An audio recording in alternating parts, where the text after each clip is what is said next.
जय हिंद बच्चों, क्या हाल है आप लोगों के। आई होप आप लोग बहुत बढ़िया होंगे। देहरादून मिलिट्री एकेडमी में सुल्तान आपका बहुत बहुत स्वागत करता हूँ। आई होप आपका दिन काफी बढ़िया जा रहा होगा। तो बच्चे, आज हम एक नया टॉपिक स्टार्ट करने वाले हैं। ट्रिग्नोमेट्री में अब तक हमने 2 यूनिट कंप्लीट कर लिए हैं। 2 यूनिट या 2 से ज्यादा यूनिट। ट्रिग्नोमेट्रिक रेशो हो चुका है हमारा, ट्रिग्नोमेट्रिक इक्वेशन हो चुका है हमारा, मैक्सिमा मिनिमा का कॉन्सेप्ट भी हमारा हो चुका है। आज जो ये हमारी नेक्स्ट यूनिट है जिसका नाम है इनवर्स ट्रिग्नोमेट्रिक फंक्शन, जिसको आज हम स्टार्ट कर रहे हैं। कोशिश करेंगे इसको जल्दी खत्म करवाने की, ताकि आपका ट्रिग्नोमेट्री का पोर्शन जो है वो साथ साथ चलता रहे। इसमें टोटल 6 से 7 यूनिट होती हैं, जिसको हम क्या कर रहे हैं, क्रिस्प और कंसाइज करके आपको इस तरीके से दे रहे हैं ताकि आप हर चीज को कवर भी कर लो और एग्जाम के अकॉर्डिंग आप पढ़ भी लो। ठीक है, तो ट्रिग्नोमेट्रिक फंक्शन जो है वो हमारा आज का टॉपिक है, जिसको हम अच्छे से पढ़ेंगे। ट्रिग्नोमेट्रिक फंक्शन में इनवर्स ट्रिग्नोमेट्रिक फंक्शन की अगर हम बात करें, इनवर्स ट्रिग्नोमेट्रिक फंक्शन होते क्या है। देखो, इनवर्स फंक्शन का ही कॉन्सेप्ट है इनवर्स ट्रिग्नोमेट्रिक फंक्शन। जैसे आपने फंक्शन चैप्टर पढ़ा होगा, है ना, हमने पढ़ाया है। हमने ये बोला था कि किसी फंक्शन का इनवर्स कब एग्जिस्ट करता है। किसी फंक्शन का इनवर्स तभी एग्जिस्ट करता है जब function one one and onto यानी बाइजेक्टिव हो। अगर function one one and onto यानी बाइजेक्टिव है तो ही उसका इनवर्स एग्जिस्ट करेगा। यानी अगर कोई फंक्शन है f(x) = 3x+4, एक स्ट्रेट लाइन की इक्वेशन है ना। ये इक्वेशन वन वन भी है और ऑन टू भी है ना। ये वन वन भी है और क्या है, ऑन टू भी है। तो अगर मैं इसका ग्राफ बनाता हूँ, सपोज करो, तो इसका ग्राफ एक स्ट्रेट लाइन बनेगा। और स्ट्रेट लाइन पे अगर मैं वन वन का टेस्ट करता हूँ, वन वन का टेस्ट का मतलब क्या होता है, हॉरिजॉन्टल लाइन टेस्ट करता हूँ। तो हॉरिजॉन्टल लाइन टेस्ट ये कहता है कि आप कहीं पर भी एक लाइन खींचो, इस पे ग्राफ पे एक ही पॉइंट पे टच करेगी। अगर ऐसा होता है कि अगर आपने क्या करा, कोई भी एक लाइन खींची और ग्राफ पे एक ही पॉइंट पे टच करी, तो हम बोलते हैं फंक्शन क्या है, वन वन है। ठीक है, और अगर इसका कोडोमेन इसकी रेंज के बराबर है, जो कि है ना। इसका कोडोमेन क्या है, इसका कोडोमेन है set of, I guess set of real number है ना। सेट ऑफ रियल नंबर है, और जिसको रेंज जो है, रेंज भी सेट ऑफ रियल नंबर ही है।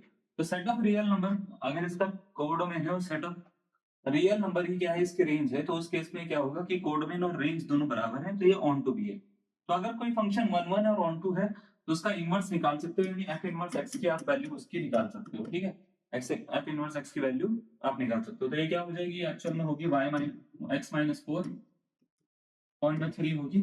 आप इसको पूरा सॉल्व करोगे तो फाइनल आंसर ये मिलेगा, जो भी आप सॉल्व करोगे x-4/3 करके इसका इनवर्स निकलेगा। ठीक है, अब ट्रिग्नोमेट्रिक फंक्शन में एक दिक्कत आती है। दिक्कत क्या आती है, फॉर एग्जांपल जैसे मैं cos x के कर्व के ऊपर बात करता हूँ। cos x का कर्व आपने देखा है, ऐसा होता है।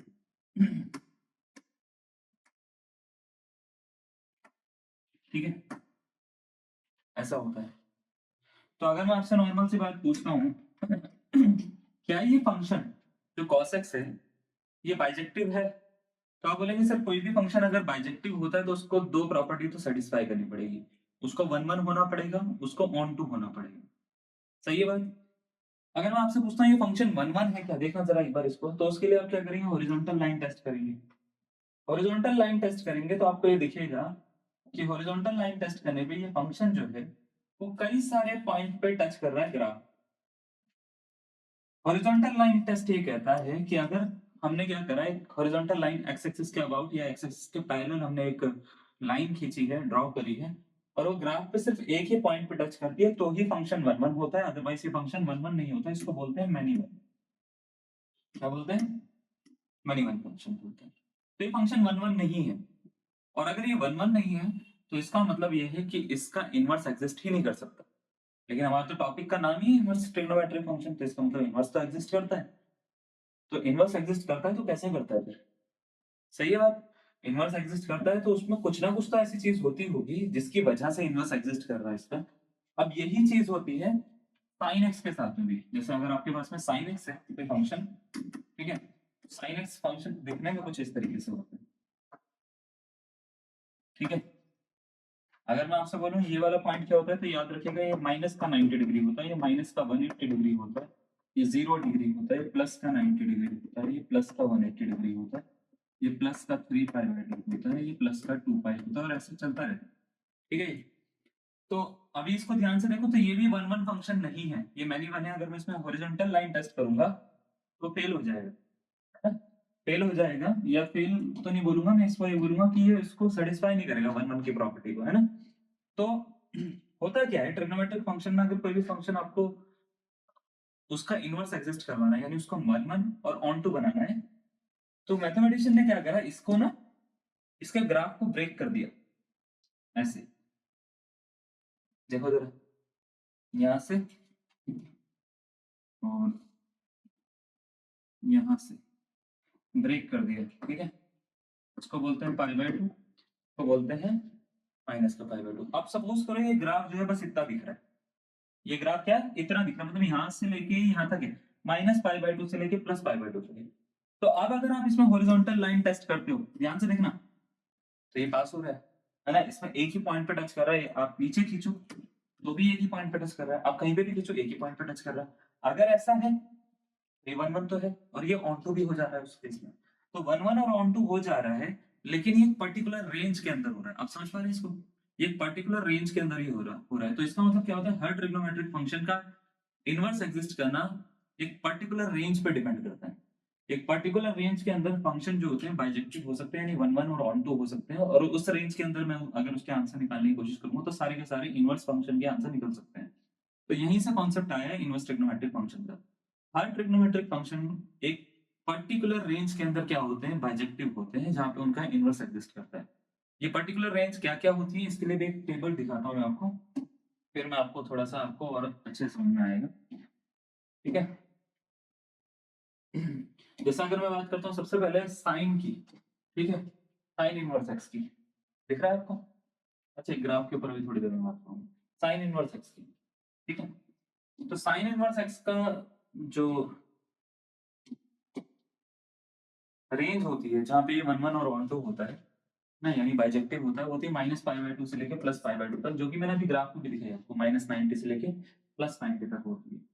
अगर इसका डोमेन पूछा जाता है तो डोमेन होता है -1 से लेके +1 के बीच में, जो एक्चुअल में साइन एक्स की रेंज होती है। आपको पता है साइन एक्स की रेंज -1 से 1 होती है, मैक्सिमम मिनिमम जो हम पढ़ रहे थे ना।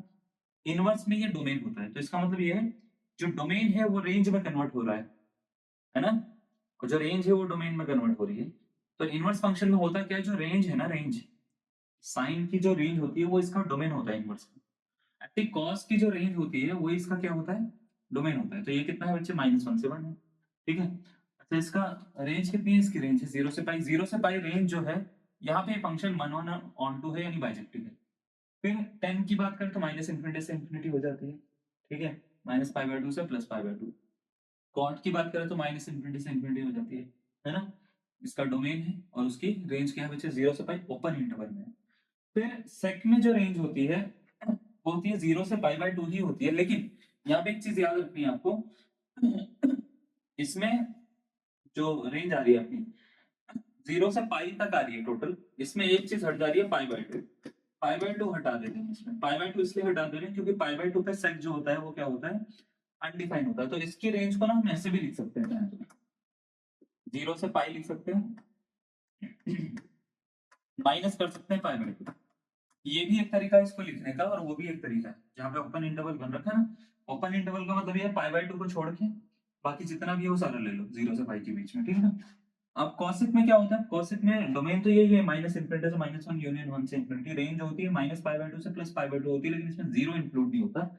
इसकी रेंज को हम ऐसे भी लिख लेते हैं कई बार ना, -π/2 से +π/2, और इसमें क्या इंक्लूड नहीं होता, 0 इंक्लूड नहीं होता बच्चे, 0 इंक्लूड नहीं होता। तो 0 पे क्यों नहीं इंक्लूड होता, 0 पे जो फंक्शन होता है वो अनडिफाइन होता है। अगर कोई फंक्शन अनडिफाइन है ना, 0 पे फंक्शन अनडिफाइन है, तो वो क्या होगा उस केस में, उसका इनवर्स जो होगा वो कैसे निकालोगे, फिर पॉसिबल ही नहीं हो पाएगा। तो इसलिए क्या करते थे, इसको रेंज से हटा दिया जाता है, ठीक है। तो ये तो है कुछ फंक्शन की रेंज। अब होता क्या है, जनरली जब हम इनवर्स करते हैं किसी फंक्शन का तो उसका ग्राफ पे इफेक्ट पड़ता है। जैसे साइन का ग्राफ आपने देखा होगा, साइन का ग्राफ ऐसा होता है, ऐसा होता है ना। इन्वर्स करने पे क्या हो जाता है, एक्सिस का ट्रांसफॉर्मेशन हो जाता है, यानी ग्राफ जो है वो एक तरह से एक डायरेक्शन में क्या हो जाता है, टिल्ट हो जाता है। तो ग्राफ कुछ इस तरीके से दिखता है। अगर मैं सबके ग्राफ दिखाना चाहूँ आपको तो मैं बताता हूँ, देखो एक मिनट रुकिए। ग्राफ जो आपके होंगे वो जनरली कुछ इस तरीके से होंगे, जैसे यहाँ पे देखिए, पहले साइन एक्स का ही अगर हम बात करें इनवर्स की, तो जो ग्राफ होता है वो कुछ ऐसा होता है। वैसे साइन का जो ग्राफ होता है वो ऐसा होता है बच्चे, ठीक है, लेकिन क्योंकि हम इसका इन्वर्स कर रहे हैं तो ग्राफ ऐसा हो जा रहा है, उल्टा हो जा रहा है, आप देख पा रहे हैं, तो ऐसा हो जा रहा है। जब साइन का ग्राफ ऐसा होता है ना, ऐसा, ऐसा। तो अगर मैं इसको ब्रेक भी कर रहा हूँ तो ग्राफ कुछ इस तरीके का होगा, ये वाला। लेकिन इनवर्स में क्या होता है, ग्राफ टिल्ट हो जाता है। टिल्ट का मतलब उल्टा हो जाता है, थोड़ा सा एक अलग इमेज दे देता है। तो ग्राफ देखो उल्टा दिख रहा है आपको यहाँ पे, ऐसा दिखेगा। ये साइन इनवर्स एक्स का ग्राफ है, साइन एक्स का ग्राफ नहीं है। ठीक है, बात समझ में आ गई। कॉस इनवर्स एक्स का जो ग्राफ होता है वो कुछ इस तरीके से दिखता है। जब इसको हम टिल्ट करते हैं तो कुछ इस तरीके से दिखता है। यहाँ पे जो x डिनोट कर रहा है, x इसका डोमेन डिनोट कर रहा है, और y जो डिनोट कर रहा है वो इसके रेंज की वैल्यू डिनोट कर रहा है। ठीक है। उसके बाद में tan का जो ग्राफ होता है कुछ इस तरीके से होता है। इनवर्स का जो ग्राफ होता है कुछ इस तरीके से होता है। cot का जो होता है, cot का ग्राफ कुछ इस तरीके से काम करता है। ठीक है। उसके बाद में sec इनवर्स x का जो ग्राफ होता है वो कुछ इस तरीके से काम करता है। cosec इनवर्स x का जो ग्राफ होता है वो कुछ इस तरीके से दिखता है। ठीक है। ये आपका वन पे आपको यहाँ पे टच होता हुआ दिखेगा, और π/2 ये पॉइंट है जहाँ पे ये वन वैल्यू देगा आपको। ठीक है। तो ये थोड़ा सा आपको ग्राफ्स के बारे में थोड़ी सी इंफॉर्मेशन होनी चाहिए। याद रखिएगा इनकी वैल्यू cosec और sec की ना जीरो पे टच नहीं करती, क्योंकि वो जीरो होती ही नहीं है। ठीक है ना। तो ये कुछ चीजें आपको याद रखनी है। अब देखिए जनरली क्या होता है ना, जब भी हम इनवर्स ट्रिग्नोमेट्रिक फंक्शन करते हैं तो एक रेंज के अंदर बाउंड है। तो बाउंड है तो ये दो तरह के हो सकते हैं, जनरल वैल्यू और प्रिंसिपल वैल्यू। जनरल वैल्यू का कॉन्सेप्ट इसमें ना के बराबर होता है, लेकिन ठीक है, जनरल वैल्यू का कॉन्सेप्ट जो होता है वो अलग तरीके से काम करता है, वो आपके कोर्स में भी नहीं है। जो प्रिंसिपल वैल्यू है, ठीक है, जनरली वो पूछा जाता है। प्रिंसिपल वैल्यू का कॉन्सेप्ट आपसे पूछा जाएगा, क्योंकि वो एक रेंज के अंदर बाउंड करके दे रहे हैं, -π/2 से +π/2 के बीच में साइन इनवर्स एक्स को बाउंड करके दे रहे हैं।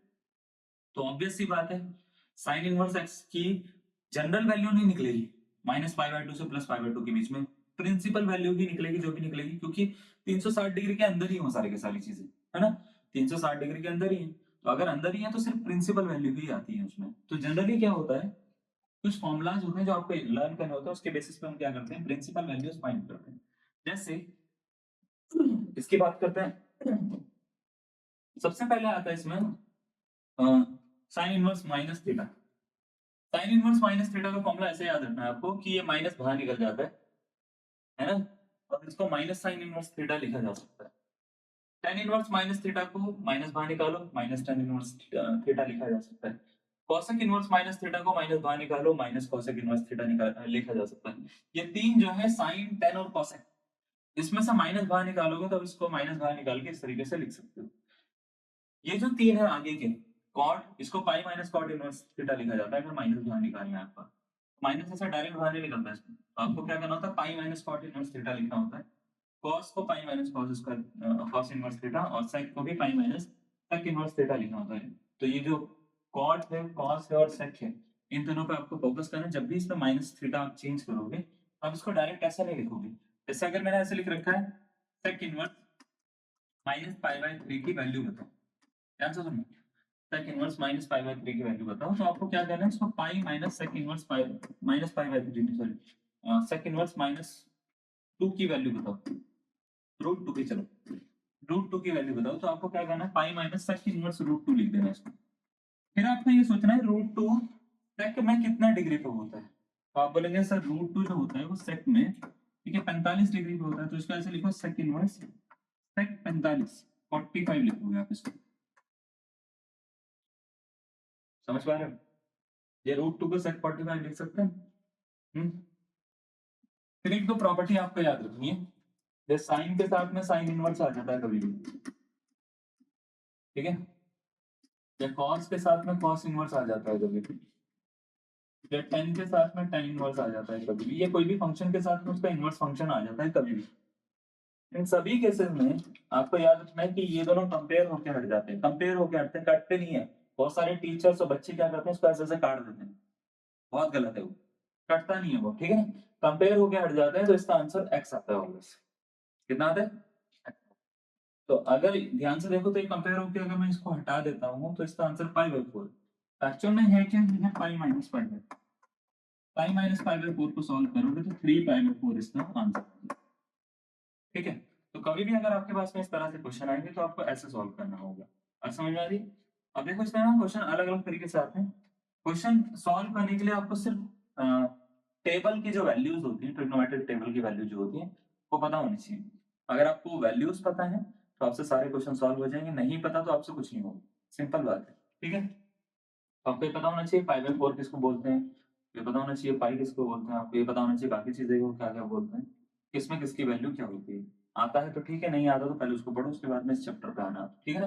चलो, जैसे इसमें कैसे निकालते हैं, इसके लिए 4 क्वेश्चन हमने दिए हैं, ध्यान से देखना इसको, आपको पूरा समझ में आ जाएगा। जैसे पहला क्वेश्चन दे रखा है, find the principal value of the following function. Principal value निकालनी है इन सबकी। क्या क्या है, पहला है साइन इनवर्स 1/2। कैसे सॉल्व करना है इसको, ध्यान से सुनो। आपको करना कुछ नहीं है, बहुत इजी है इसको सॉल्व करना। जैसे साइन इनवर्स 1/2 की वैल्यू निकालनी है, तो आपको करना क्या है, इसको ये सोचना है साइन इनवर्स तो ठीक है, 1/2 साइन में कितने डिग्री पे आता है, बस इतना सोचना है। 0 degree, 30 degree, 45 degree, 60 degree, 90 degree, कितने पे आता है। 1/2 साइन में कितने डिग्री पे आता है। तो आप बोलेंगे सर साइन में 1/2 जो आता है 30 डिग्री पे आता है, एंड 30 डिग्री को हम π/6 बोलते हैं। तो इसको ऐसे लिख दो, 1/2 को साइन π/6 लिख दो। सिंपल है ना, सिंपल है। देखो साइन π/6 लिख सकते हैं 1/2 को। अगर ऐसा है तो इससे इसको हटाओ, π/6 इसका आंसर होगी। समझे। अब देखो जैसे माइनस का ये 1/2 है, तो इसको कैसे सॉल्व करना है, इसको ऐसे लिखो, माइनस पे फोकस नहीं करना आपको, 1/2 पे ही फोकस करना है। तो माइनस को बाहर रखो, ये सोचो साइन में 1/2 कहाँ पे आता है, तो आप बोलेंगे सर π/6 पे आता है। आता है या नहीं आता है। अब आपको ये पता है कि माइनस का सिंबल बाहर निकल सकता है, क्योंकि साइन का एक ऐसा है, जैसे आपने पढ़ा ना साइन इनवर्स माइनस थीटा को माइनस साइन इनवर्स थीटा लिखा जाता है, ये पढ़ा ना आपने, पढ़ा या नहीं पढ़ा, है ना? तो माइनस बाहर निकल सकता है, अब बाहर निकल सकता है तो इसको मैं ऐसे लिख सकता हूँ, माइनस साइन इनवर्स साइन π/6। इससे इसको हटाओ तो माइनस का π/6, समझे, है ना। अच्छा इसको कैसे सॉल्व करेंगे, जैसे cos इनवर्स 1/√2 है, इसको लिखोगे cos इनवर्स, फिर ये सोचोगे cos में 1/√2 कितने डिग्री पे आता है, 45 पे आता है। तो 45 पे आता है, तो इसको ऐसे लिखो cos, जो 1/√2 है ना, इसको लिख रहा हूं मैं, देखो cos π/4, ठीक है। तो इसको ऐसे लिखेंगे cos π/4, cos π/4 लिखोगे, इससे इसको हटाओ तो ये π/4 इसका आंसर आ गया। फिर माइनस का अगर 1/√2 है तो इसको कैसे ट्रीट करेंगे हम, इसको ऐसे लिखेंगे cos इनवर्स माइनस cos π/4। अब ध्यान से सुनना, ये अगर माइनस है यहाँ पे, जैसे माइनस cos π/4, ये माइनस यहाँ पर है, तो आपको करना क्या है, मैं आप सिंपल से बताता हूँ। इसमें ये माइनस ऐसे बाहर नहीं निकलता, जब cos इनवर्स माइनस थीटा लिखा होगा ना, तो आपको करना क्या है, पाई माइनस इसको cos इनवर्स थीटा लिख देना है, pi minus cos inverse theta लिख देना, यानी इसको अगर ये आप माइनस हटाना चाहते हैं तो यहाँ पे pi minus cos inverse theta की टर्म में इसको कन्वर्ट करना पड़ेगा फॉर्म में, तो इसको pi minus cos inverse theta π/4 लिख देंगे आप, cos इनवर्स π/4 लिख देंगे आप, समझ में आया?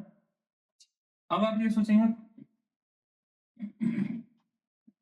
cos inverse cos π/4, cos inverse cos π/4। अब यहाँ पे आप ये देखेंगे cos से cos इनवर्स हट सकता है ना, तो अगर ये हट सकता है तो इसको हटा दो, तो ये पाई माइनस π/4 हो जाएगा, पाई माइनस π/4 कितना होगा बच्चे, 3π/4, तो 3π/4 इसका क्या हो जाएगा, आंसर हो जाएगा। अब इस तरीके से आपको जो है चीजें सॉल्व करनी होती है इनवर्स ट्रिग्नोमेट्री में। तो इनवर्स ट्रिग्नोमेट्री में करना क्या है, आपको जो यहाँ पे वैल्यूज दे रखी होंगी वो जनरल प्रिंसिपल वैल्यू होंगी, जनरल वैल्यू के नहीं होंगी। 1/2 1/√2 है, माइनस का 1/2 माइनस का 1/√2। तो आपको करना ये है कि उस रेंज के अंदर जो साइन की इनवर्स की या कॉस इनवर्स की वो रेंज है, उस रेंज के अंदर उनको कन्वर्ट करना है, कन्वर्ट करने के बाद में उनको कट कर देना है, कट करने के बाद में जो कट कर देना है हटा देना है, जो मिलेगा वही आपका आंसर होगा, ठीक है। कैसे, जैसे साइन में 1/2 कितने डिग्री पे होता है वो यहाँ पे लिखो, साइन π/6, हटाओ इसको और आपका आंसर निकल के आता है, बस सिंपल है। अगर माइनस है तो माइनस को आप किस तरीके से बाहर निकालते हो, दो तरीके होते हैं, या तो माइनस को डायरेक्ट बाहर निकाल लो जैसे साइन टेन और कोसेक में निकलता है, या तो आप क्या करो, पाई माइनस वो फंक्शन लिख दो, है ना, पाई माइनस वो फंक्शन लिख दो जो कि कॉस सेक और किसमें होता है, कॉट में होता है, ठीक है। तो ये दो तरीके हैं, दोनों में से आप कुछ भी ऑप्ट कर सकते हो, that is up to you कि which method you want to opt, है ना, that is totally up to you. समझ में आया। चलो, अब इसके ऊपर क्वेश्चंस करवाते हैं आपको थोड़े से ना। जैसे फर्स्ट क्वेश्चन आपसे बोल रखा है the principal value of sine inverse -√3/2 is, sine inverse -√3/2 की प्रिंसिपल वैल्यू क्या होगी, ठीक है। माइनस है, माइनस मेरे को पता है बाहर निकल सकता है, पता है ये बात, है ना, तो बाहर निकाल लेंगे, कोई दिक्कत वाली बात नहीं है।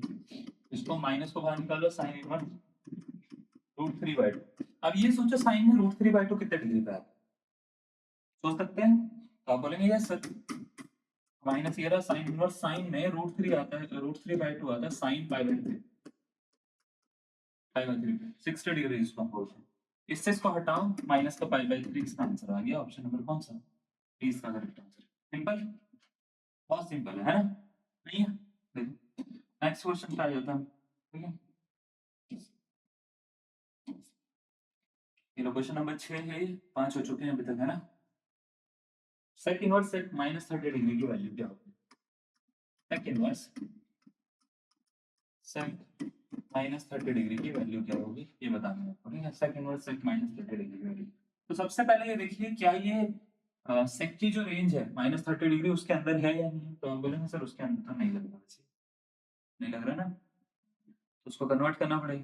कन्वर्ट कैसे करते हैं, उसको लिखते हैं पाई माइनस सेक इनवर्स सेक 30, और पाई को अगर मैं चाहूँ तो 180 डिग्री भी लिख सकता हूँ, क्योंकि यहाँ पे 30 डिग्री वैसा लिखा हुआ है, डिग्री फॉर्मेट में लिखा हुआ है, रेडियन फॉर्मेट में नहीं लिखा।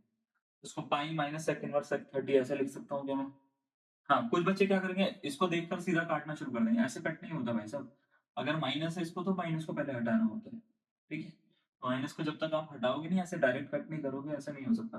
और माइनस को हटाने का भी एक प्रॉपर तरीका है, आपको ये देखना है कि वो उस रेंज के अंदर आ रहा है या नहीं आ रहा है। जैसे सेक की रेंज जो होती है वो 0 से पाई होती है, माइनस π/2 होती है, ठीक है? तो अगर ये इस रेंज के अंदर नहीं आ रहा तो आपको ऑब्वियसली माइनस हटाना पड़ेगा, ठीक है? या वो चीज हटानी पड़ेगी जो यहाँ पे लिखी हुई है, ठीक है? तो रेंज के अंदर आना ही आना चाहिए, नहीं आता तो उसको लेकर आना होता है, ठीक है? सिंपल शब्दों में बोलूं तो ये माइनस सिंबल अगर कभी भी दिखेगा तो 180 माइनस यानी पाई माइनस ये पूरा का पूरा लिख देना है आपको, दोबारा से बस ये माइनस का सिंबल हटा देना है, ठीक है? तो इससे इसको हटाओ, 180 माइनस 30 कितना होता है? 150 होता है। ये इसका आंसर है। काफी सारे बच्चे जो है इसका आंसर कुछ भी दे सकते हैं उल्टा पुल्टा, लेकिन डी ऑप्शन इसका करेक्ट आंसर होगा, D for Dehradun military academy, है ना? चार चार करते रहना चाहिए भाई साहब। चलो समझ गए? नेक्स्ट क्वेश्चन, क्वेश्चन दे रखा है कॉट इनवर्स माइनस का 1/√3, इसकी वैल्यू क्या होगी? जल्दी बताएंगे आप, चार ऑप्शन आपको दे रखे हैं, option number A B C या डी। चलो, तो सबसे पहले कॉट इनवर्स क्या लिखा हुआ है यहाँ पे, माइनस का 1/√3 लिखा हुआ है, तो इसको मैं चाहूँ तो ऐसे लिख सकता हूँ पाई माइनस कॉट इनवर्स 1/√3, हाँ या ना? ऐसे लिखना पॉसिबल है? ऐसे लिखना पॉसिबल है, बिल्कुल, ठीक है? तो आप क्या करो, पाई माइनस कॉट में ये सोचो 1/√3 कितने डिग्री पे आता है, तो आप बोलेंगे 60 डिग्री पे आता है, कितना आता है? 60 डिग्री पे। तो 60 डिग्री पे आता है तो कॉट π/3 लिख दो इसको, π/3 होता है ना 60 डिग्री, हाँ होता है, ठीक है? इससे इसको हटा दो, हटाओगे तो पाई माइनस π/3 आएगा, पाई माइनस π/3 कितना होता है? 3 pi minus pi upon 3 which is equals to 2 पाई/3। 2 पाई/3 इसका क्या हो जाएगा? आंसर हो जाएगा। देखो हलवा क्वेश्चन है, बिल्कुल नहीं है, है ना? तो बहुत ज्यादा इजी है, सब कुछ टफ नहीं है। नेक्स्ट क्वेश्चन पे आते हैं, चलो समझ में आ रहा है ना आपको? ठीक है, next question, sine inverse sine 2 पाई/3, आपसे पूछा गया इसका आंसर क्या होगा? पहले ये देखो 2 पाई/3, क्या मैं इससे इसको काट सकता हूँ डायरेक्ट, हाँ या ना? तो आप बोलेंगे नहीं, क्योंकि साइन की जो रेंज होती है वो -π/2 से π/2 के बीच में होते हैं, 2 पाई/3 इस रेंज के अंदर नहीं है, रेंज के अंदर नहीं आ रहा तो आप इसको डायरेक्ट नहीं काट सकते, याद रखिएगा। काटने का प्रॉपर मेथड ये है कि इन दोनों को तभी कट कर सकते हो आप, साइन से साइन इनवर्स या कॉस से कॉस इनवर्स या किसी भी फंक्शन से उसका इनवर्स फंक्शन तभी हट सकता है कट के जब उसकी रेंज के अंदर है। रेंज के अंदर अगर वो नहीं आ रहा तो आप इसको उसकी रेंज के अंदर लेकर आओगे सबसे पहले। तो आपको करना क्या है, जैसे इसको सॉल्व करना है तो आपको क्या करना है, जैसे साइन इनवर्स लिखा हुआ है, साइन 2 पाई/3 लिखा हुआ है, तो इसको ब्रेक कर लो। 2 पाई/3 को हम चाहे तो पाई माइनस π/3 लिख सकते हैं, पाई माइनस π/3 देखो करके देखो, 3 पाई माइनस पाई 2 पाई 2 पाई/3 इसका आंसर आ गया, ठीक है? तो पाई माइनस π/3 लिख सकते हैं। तो अब आपको करना क्या है, जैसे ही रेंज के अंदर पहुंच गया इस पे इसको हटाओ, और अभी बाद में हटाना, पहले पहले ये देखो पाई माइनस π/3 ये कौन सा क्वाड्रेंट पढ़ रहा है, first second third fourth, second, है ना? तो सेकंड को हम पाई माइनस थीटा लिखते हैं। इसमें साइन जो होता है वो पॉजिटिव होता है या नेगेटिव होता है, ये आपको पता लगाना है। पॉजिटिव होता है, ठीक है? साइन थीटा क्या होता है? पॉजिटिव होता है। तो पॉजिटिव होता है तो उसको हम क्या लिखते हैं, याद रखिएगा एक फॉर्मूला होता है साइन पाई माइनस थीटा का, ये होता है बच्चे साइन थीटा। तो अगर ऐसे लिख रखा है ना साइन पाई माइनस समथिंग, तो उसको साइन समथिंग लिख सकते हैं, यानी इसको मैं चाहूँ तो साइन पाई बाई 3 लिख सकता हूँ। ठीक है, तो sine inverse sine pi by 3 है ये। अब इसकी रेंज के अंदर है ये, देखो माइनस पाई बाई 2 से प्लस पाई बाई 2 के बीच में। तो अगर है तो इसको हटाओ, इसका आंसर कितना आ गया, पाई बाई 3 आ गया। ऑप्शन नंबर सी इसका करेक्ट आंसर। ठीक है, चलो नोट करो इसको। नेक्स्ट क्वेश्चन पे आते हैं, है ना, समझ में आ रहा है। नेक्स्ट क्वेश्चन में आपको ये दे रखा है कि अगर, अच्छा एक मिनट रुक जाओ, नेक्स्ट क्वेश्चन कराने से पहले मैं कुछ आपको फॉर्मूला बता देता हूँ, उसके बाद मैं आता हूँ। देखिए कभी भी अगर आपके पास में ना sine inverse x plus cos inverse x आ जाता है ना, अगर ये दोनों एक्स सेम है और रेंज के अंदर लाई कर रहे हैं, रेंज समझ रहे हो ना, प्रिंसिपल वैल्यू के अंदर अगर वो लाई कर रहे हैं उसकी, ऐसा समझिए जैसे आपको ये पता है कि साइन और कॉस का डोमेन जो होता है -1 से 1 के बीच में होता है इनवर्स में। ठीक है, तो अगर इस 1 और -1 के बीच में सारी वैल्यूज लाई कर रही हैं, तो कभी भी अगर आपसे sign inverse x plus cos inverse x पूछा जाएगा तो उसकी वैल्यू ऑलवेज कितनी होती है, 90 डिग्री यानी पाई बाय 2 होती है। तो sine inverse x plus cos inverse x जो होता है, sine inverse x plus cos inverse x जो होता है वो ऑलवेज कितना होता है बच्चे, पाई बाय 2 होता है। यहाँ से आप दो फॉर्मूले और बना सकते हो, ऐसे ही बना सकते हो कि अगर आपको कॉस इनवर्स एक्स निकालना हो तो होता है pi by 2 minus sine inverse x, और अगर आपको साइन इनवर्स एक्स निकालना हो तो होता है pi by 2 minus cos inverse x. ठीक है, pi by 2 minus sine inverse x और pi by 2 minus cos inverse x. पहला फॉर्मूला तो ये हो गया। ठीक है, तो इस पे दो फॉर्मूले ऐसे जनरेट होते हैं, तो कभी भी मेरे को ऐसा दिखेगा तो उसको ये लिख सकता है, या ऐसा दिखेगा तो उसको ऐसा भी लिख सकता है। ठीक है, दूसरी चीज, कभी भी अगर आपको tan इनवर्स एक्स दे रखा है प्लस cot इनवर्स एक्स दे रखा है, एक चीज याद रखिएगा, ये दोनों सेम होने चाहिए। यहाँ पे अगर कुछ लिखा हुआ था, यहाँ पे वही चीज लिखी होनी चाहिए। यहाँ पे अगर 1 लिखा हुआ था, यहाँ पे 1 लिखा होना चाहिए। यहाँ पे 1/√3 लिखा हुआ था, यहाँ पे 1/√3 लिखा होना चाहिए। अगर ऐसा होता है तो इसकी वैल्यू ऑलवेज पाई बाय 2 होती है। देखो सेकंड फॉर्मूला वही है। Third, tan inverse x plus cot inverse x की वैल्यू क्या होती है, पाई बाय 2 होती है। एक्स जो है उसके रेंज के अंदर काम होना चाहिए। रेंज मतलब नॉर्मल फंक्शन की रेंज, और इनवर्स फंक्शन का ये डोमेन है। तो आप ऐसा समझ लो इनवर्स फंक्शन के या तो ये डोमेन के अंदर होना चाहिए, है ना। तो क्या है, माइनस इंफिनिटी से प्लस इंफिनिटी के बीच में होना चाहिए। तो यहाँ से दो फॉर्मूले वो निकलते हैं, पहला निकलता है tan इनवर्स एक्स का होता है pi by 2 minus cot inverse x.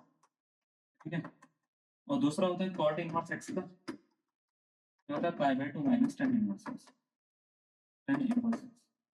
तीसरा चीज देखो जरा, तीसरा क्या होता है, तीसरा ये होता है कि अगर आपको ना cosec inverse x plus sec inverse x दे रखा है, तो इसकी वैल्यू कितनी होती है, पाई बाय 2 होती है बस।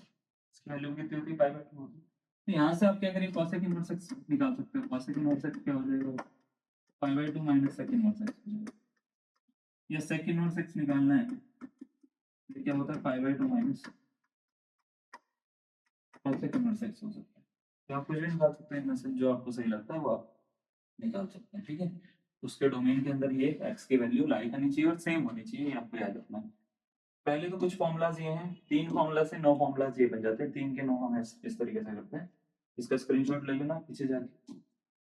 दूसरे कुछ फॉर्मुला होते हैं जिसको हम बोलते हैं रेसिप्रोकल फॉर्मुलाज। रेसिप्रोकल फॉर्मुलाज क्या होते हैं कि अगर आपको जैसे मान लेते हैं ऐसे दे रखा है साइन इनवर्स एक्स, तो आप इसको चाहो तो कॉसेक में कन्वर्ट कर सकते हो। जैसे साइन को कॉसेक में, आपको पता है ना साइन का रेसिप्रोकल कॉसेक ही होता है, लेकिन जब आप कन्वर्ट कर रहे हो तो इसको 1/cosec नहीं लिखते, है ना। जनरली हम क्या लिखते थे, आपको याद होगा साइन थीटा बराबर 1/cosec थीटा लिखते थे, ये करते थे। यहाँ पे इनवर्स फंक्शन में ये नहीं होता, इसको साइन इनवर्स एक्स को 1/cosec नहीं लिखते, इसको लिखते हैं cosec इनवर्स 1/x। ठीक है, तो साइन इनवर्स एक्स को हम क्या लिख सकते हैं, रेसिप्रोकल करना होगा तो cosec इनवर्स 1/x लिख सकते हैं। ठीक है, ऐसे ही अगर cosec को लिखना होगा साइन इनवर्स 1/x लिखेंगे, यानी 1/x इसको करना है, आपको 1 बाई इसको करना है। ठीक है ना, उसके बाद में cos इनवर्स x को लिखना होगा sec इनवर्स 1/x लिखेंगे। sec इनवर्स x को लिखना होगा cos इनवर्स 1/x लिखेंगे। फिर tan इनवर्स x को लिखना होगा cot इनवर्स 1/x लिखेंगे। फिर cot इनवर्स x को लिखना होगा तो tan इनवर्स बाय x लिखेंगे, ठीक है, ऐसा लिखेंगे आप इसको, नोट करो इन सबको, चलो ठीक है।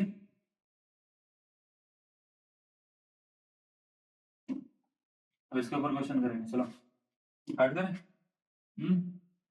ये क्वेश्चन मैंने अभी दिखाया था ना आपको, पहले उसको बात करते हैं। ये है, इसमें दे रखा है if sin inverse x is equal to pi by 5 है, तो बताओ cos इनवर्स x की वैल्यू क्या होगी। समझे, sin इनवर्स x कितना दे रखा है,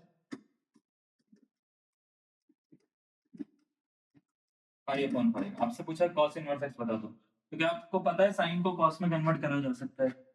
हाँ पता है आपको, कैसे कन्वर्ट करा जा सकता है? साइन को अगर आपको cos में कन्वर्ट करना है तो उसके लिए बड़ा एक अच्छा तरीका होता है, आपको लिखना होता है pi by 2 minus cos inverse x। sin inverse x की वैल्यू होती है pi by 2 minus cos inverse x। जैसे आप ये लिखोगे cos में कन्वर्ट हो जाएगा, is equal to pi by 5 हो गया। क्या बात समझ में आई? इसको cos पे इधर शिफ्ट करो, इसको इधर शिफ्ट कर लो, तो ये हो गया pi by 2 minus pi by 5 is equal to cos inverse pi by 2 minus pi by 5 is equal to cos inverse. 10 आ गया बच्चे, यहाँ पे 2 5 10 है ना, 5 पे इधर मल्टीप्लाई करेंगे 5 5 हो जाएगा, 2 पे इधर मल्टीप्लाई करेंगे 2 5 हो जाएगा, is equal to cos inverse. 5 pi minus 2 pi होता है 3 पाई, 3 पाई बाय 10 जो होता है cos इनवर्स। बस इतना सा काम आपको करना है, खत्म, इतना ही करना है, इससे ज्यादा कुछ नहीं। ठीक है, कितना है 3 पाई बाय 10, इसका क्या है correct answer, option number B, B for B positive, हमारा ब्लड ग्रुप बढ़िया है बिल्कुल, है ना। फिर चलो इसके ऊपर थोड़े से और क्वेश्चन करेंगे अभी हम, और रेसिप्रोकल फंक्शन, और मैं ये बताऊंगा कि ट्राइंगल का क्या काम है वो भी बताता हूँ उसमें। ठीक है, तो ये हो गया था हमारा। अब पहला क्वेश्चन इस पे देखते, देखो जैसे ये है ना, ये फॉर्मूले मैंने करवाए हैं, तो इन फॉर्मूलेस के ऊपर कुछ क्वेश्चन करवाते हैं, है ना। तो एक क्वेश्चन और है, ये रहा क्वेश्चन में बोल रखा है sine inverse 1/2 plus cos inverse 1/2 की वैल्यू क्या होती है, 0 -1 2 या 1। ठीक है, ये चार ऑप्शन आपको देते हैं, आपसे पूछा गया कौन सा इसका correct answer, option number A B C या डी। ठीक है, चलो बनाओ इसका आंसर। क्वेश्चन दे रखा है sine inverse 1/2 plus cos inverse 1/2, इसका आंसर पूछा गया आपसे, ठीक है। तो पहले एक चीज बताइए, साइन इनवर्स कॉस इनवर्स कभी साथ में होते हैं अगर ये दोनों सेम है, मैंने अभी थोड़ी देर पहले बताया, अगर ये दोनों सेम है, देखो अगर ये दोनों सेम है और ये दोनों साथ में लिखे हुए हैं तो इसकी वैल्यू कितनी होती है पाई बाय 2। तो क्या मैं इसको ऐसे लिख सकता हूँ, ये पूरा का पूरा पाई बाय 2 है, हाँ या ना, ये पूरा का पूरा कितना है पाई अपॉन 2 है, और ये क्या है ये वाला साइन यहाँ पे लिख दो, तो साइन पाई अपॉन 2 हो गया। साइन 90 डिग्री की वैल्यू कितनी होती है, वही इसका आंसर हो जाएगा, कितना होता है 1। चलो ऑप्शन नंबर क्या है 4 इसका आंसर है, क्लियर है, ए बी सी डी में डी ऑप्शन है। बस इतना ही करना होता है आपको, हल हुआ क्वेश्चन है बिल्कुल। ठीक है, नेक्स्ट क्वेश्चन पे आते हैं। ये रहा, अगर sign inverse x minus cos inverse x की पाई बाय 6 वैल्यू है तो बताओ x की वैल्यू क्या होगी। अच्छा जी, चलो स्टार्ट करो। 1/2 √3/2 -1/2 नन ऑफ दिस। आपको लगता है कि आपसे सॉल्व नहीं हो रहा, तो एग्जाम में ऐसे लेके नहीं बैठना आपको ना, कि मैं आपको एक चीज बताता हूँ, काफी सारे बच्चे क्या होते हैं कि करते हैं सॉल्व एग्जाम में, एग्जाम क्वालिफाई ना करने का एक बहुत बुरा रीजन है तुम्हारा। रीजन ये है कि आप सॉल्व करने बैठते हो, आपको फॉर्मूला नहीं पता, नहीं पता तो हिट एंड ट्रायल करो ना। 4 ऑप्शन किस लिए दे रखे हैं, जो आपको लगता है ऑप्शन सेटिस्फाई हो रहा है उससे करो उसको, ठीक है, उससे वो आंसर निकल जाएगा। तो आपको आंसर निकालना चाहे वो कैसे भी निकालो, sign inverse x minus cos inverse x की वैल्यू कितनी दे रखी है, पाई अपॉन 2 दे रखी है, आपसे पाई अपॉन 6 दे रखी है, सॉरी, आपसे पूछा गया है कि x की वैल्यू क्या होगी, 4 ऑप्शन आपको दे रखे हैं। तो मैं क्या करता हूँ, सबसे पहले इन दोनों में से किसी भी एक को कन्वर्ट कर लेता हूँ, आइदर साइन इनवर्स x और कॉस इनवर्स x। ठीक है, so suppose I want to convert cos inverse x into sin inverse x, and I know the formula. If I want to convert cot inverse x, cos inverse x, sorry, into sin inverse x, the formula is cos inverse x is equals to pi by 2 minus sin inverse x. So what I'm doing, I'm using the formula here. Okay, so it will become sin inverse x minus pi by 2 minus sin inverse x. ठीक है, I guess ये आपको clear होगा कि मैं कैसे लिख रहा हूँ। cos इनवर्स x पे ये वाले फॉर्मूले से लिख दिया मैंने, pi by 2 minus sin inverse। ठीक है, और ये पाई बाय 6 के इक्वल हो गया। क्लियर है? Now you can open the bracket by multiplying minus inside the bracket. So आपको क्या करना पड़ेगा? For that you need to multiply minus with pi by 2, minus plus minus होता है, and minus with minus sine inverse x, तो minus minus plus होता है, तो it will become plus sine inverse x. सही है? अच्छा, तो sine inverse x plus sine inverse x जो भी होता है वो यहाँ पे लिखेंगे, एंड पाई बाय 2 को उधर शिफ्ट कर देंगे। ठीक है, तो sine inverse plus sine inverse 2 sine inverse हो जाता है। ठीक है, पाई बाय 2 और पाई बाय 6 को एक साथ लिखेंगे, उधर जाके प्लस हो जाएगा, है ना? माइनस था ना, इधर जाके प्लस हो गया। ओके 6 और 2 एलसीएम 6 होता है, 6 कम 6 होता है, 2 3 6 होता है, 3 pi plus pi 4 pi by 6 हो गया। अब 2 साइन इनवर्स एक्स की जो वैल्यू आ रही है 4 पाई बाय 6 आ रही है। इसको थोड़ा सा और कट करते हैं, 2 से कट करते हैं 2 टाइम, है ना? इस 2 से 2 1 से 2 2 3 से 6, तो पाई बाय 3 आ रहा है। Sine inverse x is equal to pi by 3 आ रहा है। साइन को उधर शिफ्ट कर लेते हैं। जैसे हम शिफ्ट करेंगे, शिफ्ट मतलब एक तरह से हम दोनों तरफ साइन ऑपरेट कर रहे हैं, तो ऑपरेट करते हैं, ये साइन पाई बाय 3 बन जाएगा, वहां पे x बन जाएगा, तो x इज इक्वल टू हो रहा है sign pi by 3। Pi by 3 का मतलब होता है 60 डिग्री। 180 को 3 से डिवाइड कर दो,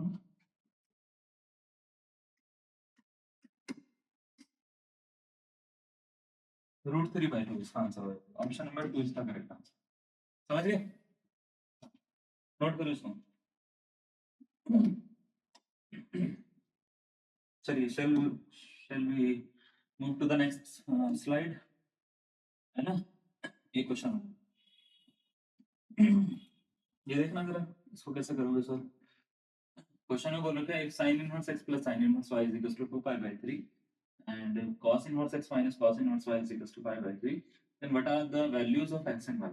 Okay, option A 1 comma 1, option B 1 by 2 comma 1 by 2, option C is 1 by 2 comma 1, and option D is 1 comma 1 by 2. Okay, so देखिए एक चीज बता दो, these options are given in ordered pair. Ordered pair means first value is denoting the value of x and the second value is denoting the value of y.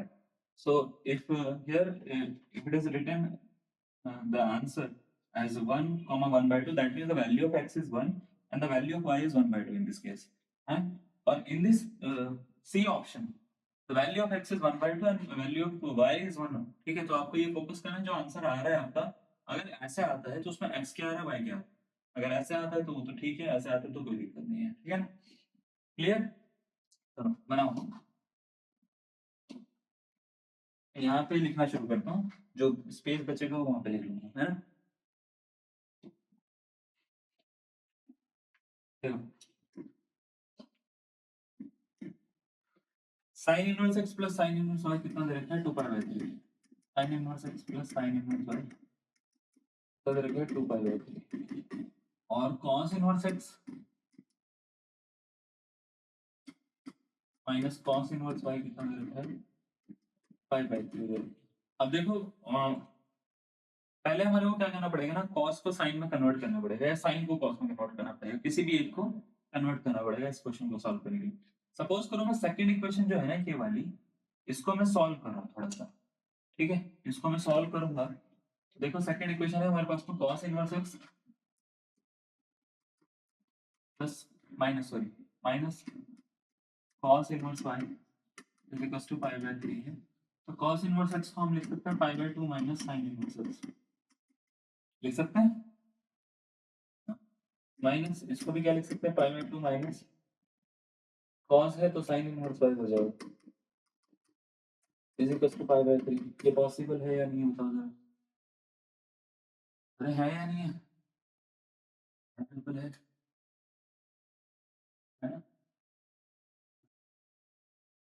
ठीक है, चलो फिर एक काम करते हैं, ये सब पाई बाय 2 कट हो गया है, ब्रैकेट ओपन कर लेते हैं, पाई बाय 2 कट हो गया, मिल रहा है माइनस का sin इनवर्स x माइनस का sin inverse y equal to minus की प्लस का sin इनवर्स y मिल रहा है, minus minus plus pi by 2। तो ठीक है, कोई बात नहीं, देखते हैं। ठीक है, इक्वेशन 2 है हमारे पास। इक्वेशन 1 इसी के नीचे लिख देता हूँ मैं। इक्वेशन 1 है sin inverse x plus sin inverse y is equal to 2 pi by 3। देख पा रहे हो, है ना? ठीक है, अब देखो इसमें एलिमिनेशन मेथड लगा देते हैं। एलिमिनेशन मेथड ये इक्वेशन फर्स्ट है, इक्वेशन 2 है, दोनों को सबट्रैक्ट किया, ऐड कर लेते हैं। ऐड कर लेते हैं तो ऐड करने पे इससे ये कट होगी, sin sin 2 sin हो जाता है, 2 sin इनवर्स पाई बाय 3 और 2 पाई बाय 3 मिला के कितना होता है 3 पाई बाय 3, है ना? 3 पाई बाय 3 का मतलब होता है पाई, इसको पाई लिख देते हैं। समझिए, इस 2 को नीचे पहुंचा दो तो sin inverse y is equal to pi upon pi by 2 कितने डिग्री पे आता है? तो आप बोलेंगे sir pi by 2 sorry y की वैल्यू क्या होगी? सॉरी, तो y की वैल्यू निकालने के लिए sin पाई बाय 2 निकालो। sin पाई बाय 2 कितना होता है? sin 90 डिग्री की वैल्यू 1 होती है। ये तो 1 आ गया। 1 वाला ऑप्शन तो बहुत सारे हैं सब, इसको काट देते हैं, बाकी सब तो 1 ही है। ये भी 1 है, ये भी 1 है, ये भी कट। एक मिनट, x की वैल्यू निकली, y की वैल्यू निकली, हाँ तो ये भी कट। y की वैल्यू 1 जो आ रही है वो दो ऑप्शन में आ रही है, ठीक है? y इज इक्वल टू 1 आ गया अपने पास। अब x निकालना है ना? x निकालना है, तो x निकालने के लिए हम क्या करते हैं, थोड़ी और मेहनत करते हैं। साइन इनवर्स y जो है ना, ये पाई बाय 2, ये उठा के किसी भी एक इक्वेशन में रख देते हैं, आइदर इन 1 और इन, सपोज मैं इसको क्या कर रहा हूँ, इक्वेशन 1 में पुट कर रहा हूँ। तो sine inverse x plus sine inverse y की जगह पे मैं 1 पुट कर देता हूँ, 1 नहीं pi by 2, pi by 2 put कर देता हूँ, is equal to 2 pi by 3 लिख देता हूँ इक्वेशन फर्स्ट में, ठीक है? इक्वेशन फर्स्ट में ये काम कर रहा हूँ, ठीक है? इसको उठा के उधर ले जा रहा हूँ। साइन इनवर्स x जो है वो है 2 pi by 3 minus pi by 2। LCM 6 होता है 3 और 2 का, 3 दूनी से 2 दूनी 4, 4 पाई माइनस 2 3 6 3 पाई, पाई बाय 6 आ गया, है ना? Sine inverse x is equal to 3 by 6, x is equal to sine pi by 6। Sine pi by 6 मतलब साइन 30 डिग्री, साइन 30 डिग्री की वैल्यू 1 बाय 2, तो x की वैल्यू 1 बाय 2 आ रही है। इसका मतलब पता क्या है? बहुत साफ है इसका मतलब, ठीक है माय लॉर्ड? साफ साफ दिख रहा है हमारे को, एक आंसर आ रहा है इसका 1 बाय 2, x की वैल्यू, y की वैल्यू आ रही है 1। ऑप्शन नंबर सी इसका करेक्ट आंसर है, ये भी गया, ठीक है? क्लियर? चलो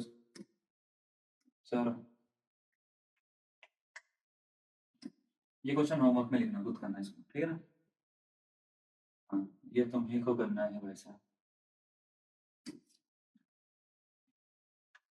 अब एक चीज बताई थी हमने, क्या बताया था? अगर sign inverse x plus cos inverse x या tan inverse x plus cos inverse x साथ में लिखा हुआ है, उनकी वैल्यू पाई बाय 2 होती है। कभी सपोज करो अलग अलग एंगल दिख रहे हैं आपको, लेकिन पाई बाय 2 दिख रहा है वहां पे लिखा हुआ, सही है रहा। Sign inverse x plus cos inverse y, यहाँ पे पाई बाय 2 लिखा हुआ है। tan inverse x plus cot inverse y, यहाँ पे पाई बाय 2 लिखा हुआ है। sec और cosec इनवर्स y, यहाँ पे पाई बाय 2 लिखा हुआ है। तो अगर ऐसा है कि पाई बाय 2 लिखा हुआ है, तो याद रखिएगा उस केस में जनरली x और y सेम ही होते हैं, क्योंकि ये तभी पॉसिबल है जब वो सेम होंगे, सेम नहीं होंगे तो पॉसिबल ही नहीं होता। तो ये x और y सेम होने चाहिए, सेम होंगे तो आंसर बढ़िया, तो नहीं होंगे तो आंसर बहुत ही बढ़िया, है ना? ठीक है, तो आपको याद रखना है इसको कैसे यूज करना है। जैसे कभी ऐसे लिख रखते हैं ना, sine inverse x plus cos inverse 3 मान लेते हैं 1/4, 1/4 हो सकता है, ऐसा नहीं है, डिग्री में नहीं है तो क्या होगी, ठीक है? Is equal to pi by 2, ठीक है? तो फाइंड करो x क्या होगा, फाइंड x, ठीक है? कभी भी ऐसा कोई क्वेश्चन आता है आपको करना क्या है, सॉल्यूशन बनाने के लिए इसका x की वैल्यू निकालनी है, तो इन दोनों को बस इक्वल कर देना। पाई बाय 2 है तो ये दोनों इक्वल है, सिंपल सी बात है। अगर पाई बाय 2 आता है तो x जो होगा ना वो यही होगा, जो साइन के साथ में लिखा है वही कॉस के साथ में लिखा होना चाहिए, यानी दोनों सेम होने चाहिए तभी पाई बाय 2 होता है। मेरी बात समझ पा रहे हो आप, मैं क्या बोल रहा हूँ? अगर साइन इनवर्स और कॉस इनवर्स साथ में लिखा हुआ है प्लस करके अगर लिखा हुआ है और उसके आगे पाई बाय 2 लिखा हुआ है, तो ये दोनों सेम ही होंगी वैल्यूज, प्रिंसिपल वैल्यू दोनों सेम होंगी, कोई भी अलग नहीं होगी। क्लियर है? ये जो एंगल के प्लेस पे दिख रही है ना आपको, ऐसी वैल्यू एंगल नहीं है ये, ठीक है? ये जो वैल्यूज दिख रही है आपको ये ऑलवेज सेम होंगी, इसमें कोई भी चेंज नहीं होगा। क्लियर है? यानी अगर यहाँ पे x दिखता है, यहाँ पे कुछ नंबर दिखता है, तो वो x वही है, वही नंबर ही है। ठीक है, क्लियर? चलो, अब ये जो बताया ना आपको हमने, इसके ऊपर क्वेश्चन नहीं है। ये देखो, जैसे आपसे बोलोगे find the value of x if sin inverse 3x/4 plus cos inverse 9/12 is equal to π/2। तो आपको ये पता है ना, देखो यहाँ पे π/2 लिखा हुआ है, तो इसका मतलब क्या है, ये दोनों इक्वल है। ये तो मतलब है इसका, है ना, ये दोनों इक्वल है। अगर ये दोनों इक्वल है, तो इसका मतलब क्या हो गया, 3x/4 इक्वल होगा 9/12 के। होगा या नहीं होगा? ठीक है, ये बात याद रखने वाली है, याद रखेंगे तो बढ़िया रहे। इन दोनों को उधर शिफ्ट कर दो ताकि एक्स की वैल्यू निकल जाए। तो जो डिवीजन वाला है वो मल्टीप्लिकेशन में कन्वर्ट हो जाएगा, जो मल्टीप्लिकेशन वाला है वो डिवीजन में कन्वर्ट हो जाएगा। यानी ये 3 नीचे चला गया 12 के पास में, 4 ऊपर चला गया 9 के पास में। अब देखो 3 से 3 कट हो रहा है, ठीक है, फिर 3 3 9, 3 4 12 हो रहे हैं। एक्स की वैल्यू कितनी आ रही है? एक मिनट रुक जाए यार, तो गड़बड़ हो गई, मुझे एक मिनट में चेक करने दो।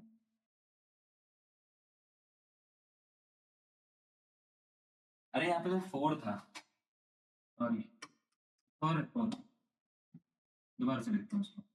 9 इंटू 4 डिवाइडेड बाय 3 इंटू 12, ऐसा हो जाएगा। ठीक है, तो देखो 3 3 9 होता है, 3 बारी में इकट्ठ हो रहा है, 4 3 12 होता है, 3 बारी में इकट्ठ हो रहा है, 3 से इकट्ठ हो रहा है, एक बारी में। लो, एक्स की वैल्यू कितनी आ रही है? एक्स की वैल्यू 1 आ रही है। ऑप्शन नंबर 3 इसका करेक्ट आंसर। ठीक है, नोट करो इसको।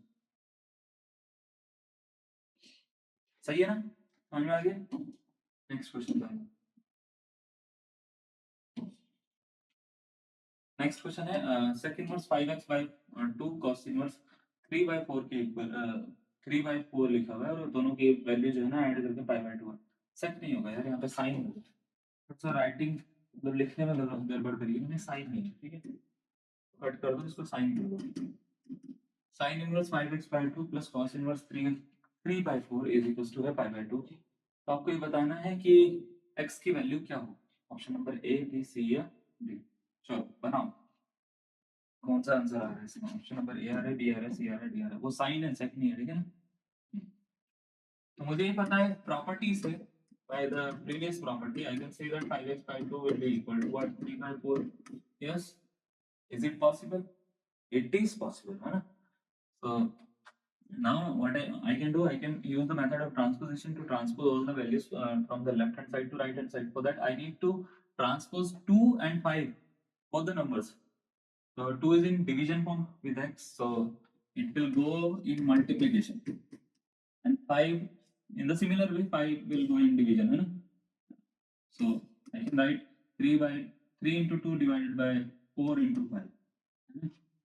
That would be feasible, more visible।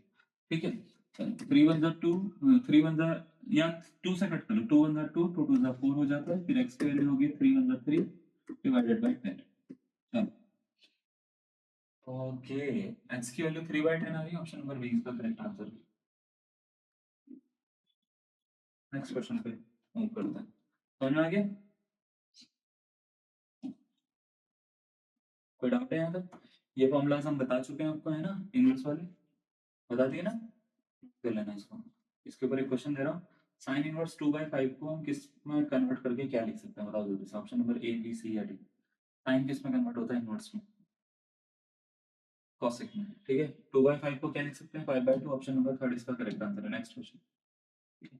ये कुछ फॉर्मूलाज है, इसको आप नोट करेंगे, जैसे tan inverse x plus tan inverse y का formula, tan inverse x minus tan inverse y का formula, tan inverse x plus tan inverse y plus tan inverse z का फॉर्मूला। ठीक है, इनको हम डिस्कस करेंगे नेक्स्ट क्लास में। आज की क्लास में इतना कर लेते हैं। आई होप आपको सारा का सारा समझ में आ गया हो। नेक्स्ट क्लास में और सारी चीजें करेंगे। Thank you.